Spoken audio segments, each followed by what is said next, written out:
Okay, today I'm going to be swapping out the steering column in this 94 F150 from just your standard base model column, non-tilt, to a tilt column.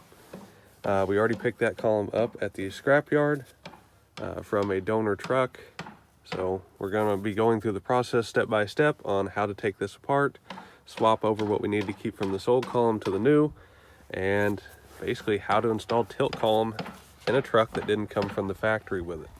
So the first step is going to be removing this lower shroud at the bottom of the dash panel, and to do that we're going to remove two 7mm headed bolts here, one there, one right down there, and we'll pop the clips out of the top. Okay, a gentle tug was all it took. Once I got those two screws out, you can see the clips right here, 1, 2, the same over here, 3 and 4. Those pop in right here. So once you take the screws out of the bottom, just grab the side, tug, and it'll pop right out. And now we can set this whole panel to the side. So next, we're going to take a long Phillips screwdriver, reach up into the bottom of the column here, take out a screw here, one there, and there might be one right here. So I'll get those out and drop down this lower cover so we can access some of our plugs for our wiring here.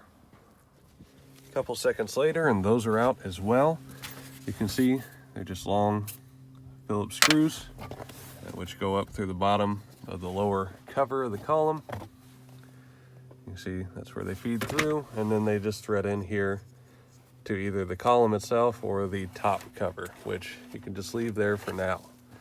So what we're going to do before we go any further is go disconnect the battery, because we will be unplugging the wiring to the column, which includes the airbag, and it's best just to not play around with that. You don't want to accidentally set it off, even though the chances are very slim of that happening. We still don't want to take any unnecessary risks. So I'll go unhook the battery under the hood, which should take a 7/16 or 1/2 wrench on your terminal. Disconnect that, and we won't have to worry anymore. Now, to physically drop the column from underneath the dash, we have to take out a couple bolts. So this column is held up in 4 places. You can see one of them's right here. There's a nut right here, and the same on this side. There's one, and there's one. So if we take those 4 nuts out, the column will fall down from the dash. And to disconnect it from our steering column here, or our steering shaft out to the front end, we're going to take out this bolt right here. So with that bolt out, the whole column should slide out of this U-joint rearward towards the seat, and then it'll just be a matter of unplugging our wiring. Okay, so to take the column down, you need a 13mm deep well. It has to be a deep well to clear the stud hanging below. Just get it on there, break them loose, and yeah. Okay, next, let's take our bolt out of our U-joint right here, set it aside, and go ahead and leave your 4 nuts on. Now they're loose. I can take them off by hand, but I don't want the column to fall down yet, because there's a couple more things we need to do. And that is mainly disconnect this wiring here to start. So we have this plug here, tiny plug here, and then we'll disconnect the harness itself from the column. So these small plugs are easy. Just push in the tab here with your finger and pull apart. It should disconnect like so. So those 2 are disconnected. Now, this main harness right here, like I showed earlier, or I believe I did, we have a bolt in the center. So we need to back that bolt out. That bolt actually holds this whole harness plug into our column.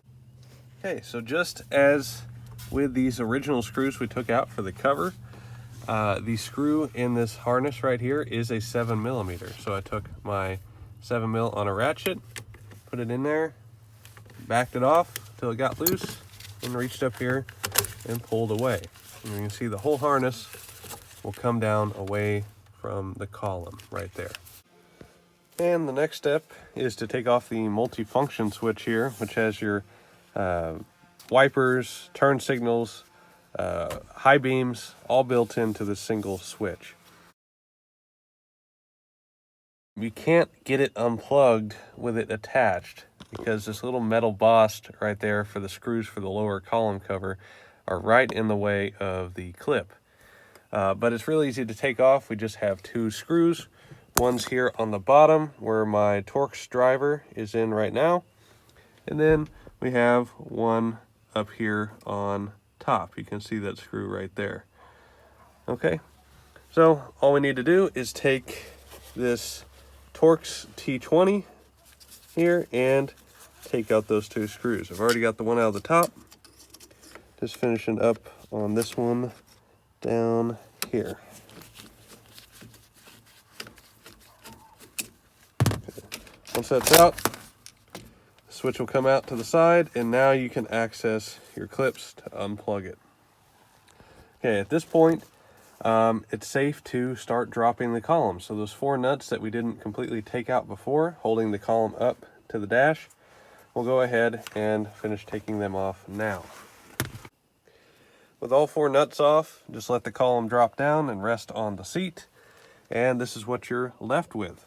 So we can now get a better look at what was holding us in. You can see our 4 studs hanging down, and that went through the corresponding areas of the column with the nuts on the bottom. I've gone ahead, like I showed earlier, pulled the bolt out of that joint. So if I pull back on the column right now, it should just slip right out of there. Let's see if I can do this and hold. Yep, there it goes. So you see, we just slipped right out of that joint. Okay, so the last little thing after dropping the column down that's going to be holding it in is this little plug right here, which snaps into this plastic holder, which is held right here. And as you can see, I broke this off. So the actual clip is tucked in this little hole, so you really need to stick a flat screwdriver or something small like a pick up through this hole. That'll push out our tab right here, so it unhooks and it should pull right out of this. I was trying to film it for you guys, trying to use one hand, and this old plastic was brittle and it just snapped off of here. But it's no big deal. That was just holding this unused plug. This wasn't plugged into anything. It doesn't do anything. It was just holding the plug right here. So no harm, no foul. But our column is separated from the truck now. So the removal of the old column is complete. So I can go ahead and take this out. I am going to reuse a couple pieces, mainly the ignition switch, since I want to retain my key. So I think I'm going to wait till it's light out, because this has been really difficult in the dark. It's not producing a very good video. But when the sun's back out, I'll show you how to take the ignition switch out. We'll transfer it into our new column and reverse the order. We should have it back together in less than an hour. Okay, and back in the daytime when we have our 2 columns out on the tailgate where we can work on them a little bit easier, we basically need to swap our good ignition switch with the key for our truck from our standard column into our salvage yard tilt column. Now I already fought and got the old ignition switch out of the salvage yard column, which did not have a key. So I basically had to drive a screwdriver into it, use some pliers to rock it back and forth until it busted all the pins inside, and then I was able to rotate it to push in my holder pin or retainer pin and slide this out. So to show you what I'm talking about, I'm going to remove my good ignition switch now. Okay, so this pin is what I'm talking about. You have to have the key switch in the on position, so right before start, and then you can use a punch, a pick, to push in this pin, and then it'll allow you to slide the whole ignition cylinder out. So I'm going to see if I can do this. So I'm going to hold pressure down on the pin, just wiggle this till I feel it drop.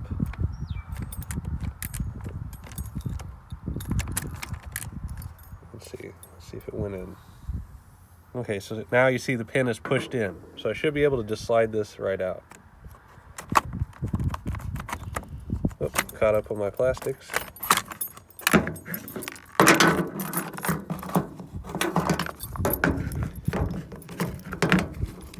Come on, let go. There we go. So here's my ignition cylinder. So all I need to do is slide this back in here just the way it came out, push it all the way in till the pin pops up in this hole to retain it, and I'm good to go. But I'm going to go ahead and put the camera down, put my plastic back on, because it needs to go behind this collar right here. And it really takes two hands to kind of work this, get everything lined up so it clicks into place firmly. So I'm going to do that and then I'll come back. Ignition switch is in, and now I've just got them sitting side by side, just making sure that everything looks identical before I go through the trouble of putting it in at this point.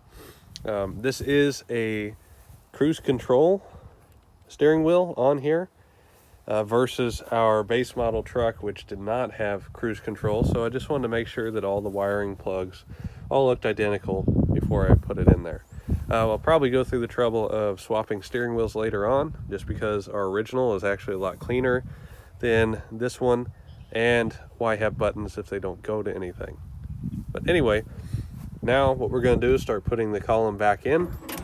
To do that, I'm going to match my steering wheel up with the position that it came out in, which, since I centered the wheel, should be just like this.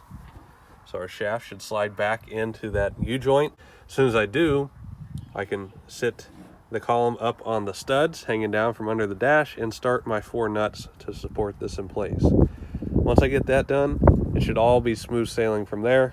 Tighten up the nuts, bolt up my multifunction switch back on the column here, and plug my wires back in. So basically a reverse order of how we took it out earlier in this video.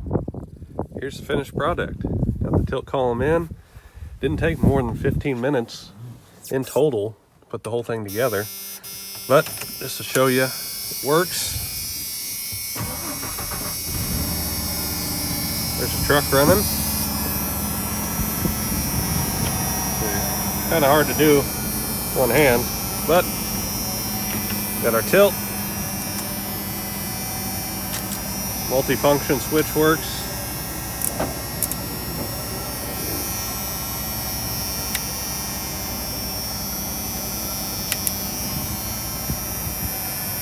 There we go. So, works pretty good. So I hope this helped you out. If you were planning on doing a column swap or just wanted to remove your column to access some of the wiring, hopefully this video was beneficial to you. So for now, I'm going to go ahead and use this truck. Have some fun.